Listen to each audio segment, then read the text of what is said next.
कि आप पहले कलेक्टर साहब से बात की जो दुर्ग में हुआ था, ठीक है ना? और आ रहा है ये वक्फ बोर्ड का षड्यंत्र है और ये सिर्फ छत्तीसगढ़ नहीं, दुर्ग ही नहीं, भिलाई ही नहीं, पूरे हिंदुस्तान में इनका ये षड्यंत्र चल रहा है। 1995 में एक ऐसा काला कानून बनाया गया कांग्रेस शासनकाल में, जो इनको इतना अधिकार दे दिए आर्टिकल 54 और 55 के तहत। ये तो अदालती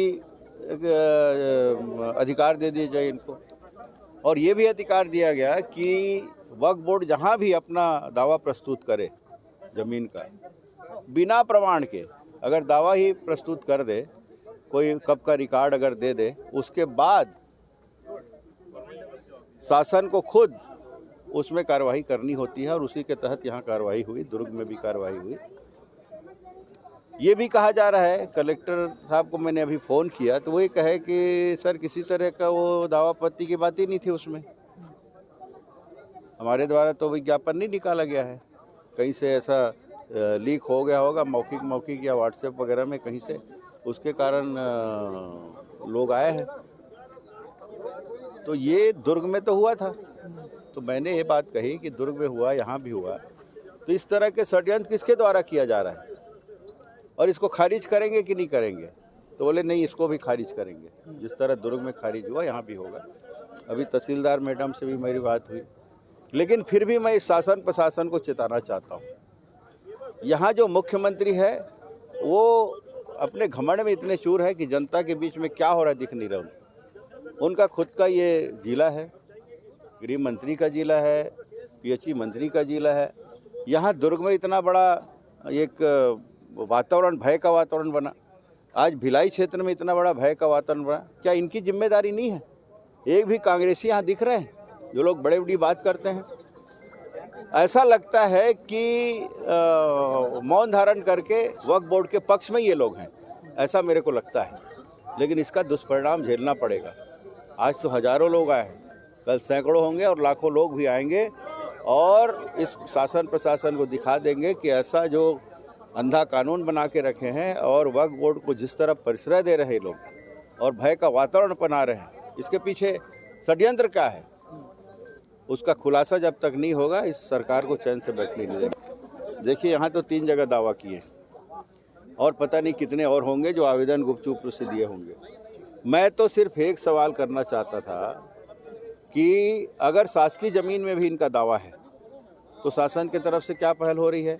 आप देखें ना, तहसील ऑफिस में दावा कर दिए, महात्मा गांधी स्कूल में दावा कर दिए, वहाँ जो एक मोती कॉम्प्लेक्स है नगर निगम का उसमें दावा कर दिए, गांधी चौक में दावा कर दिए। तो इस तरह के दावे करते जा रहे हैं। निजी में तो कर ही रहे, लेकिन शासकीय भूमि में दावा किए हैं, उसके लिए क्या स्टेप शासन उठा रही है?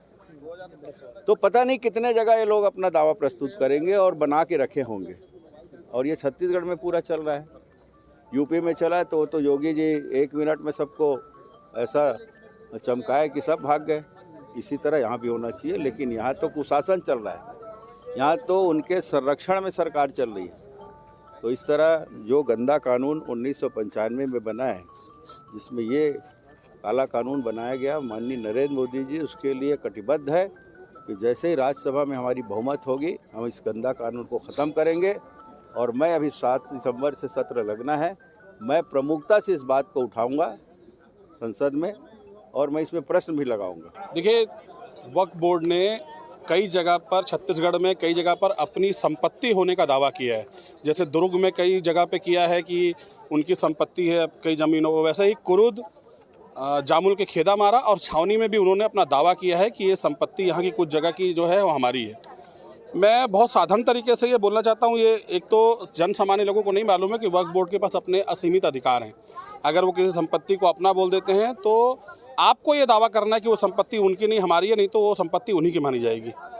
इन सारी चीज़ों को लेकर के जब ये भिलाई में ये बात चर्चा में आई कि उन्होंने पेपर में ये विज्ञापन आया कि वक्फ बोर्ड ने अपना दावा किया है, तो इसको लेकर के लोगों के अंदर बड़ी तेज़ी से एक चर्चा फैली कि भाई कुरुद, छावनी या खेदा मारा, ये ग्रामीण परिवेश के स्थान रहे हैं। यहाँ खेती किसानी से जुड़े हुए जो लोग हैं, जिनकी पुश्तैनी जगह है, वो लोग यहाँ रहते थे और ये ग्रामीण परिवेश का ये क्षेत्र रहा है।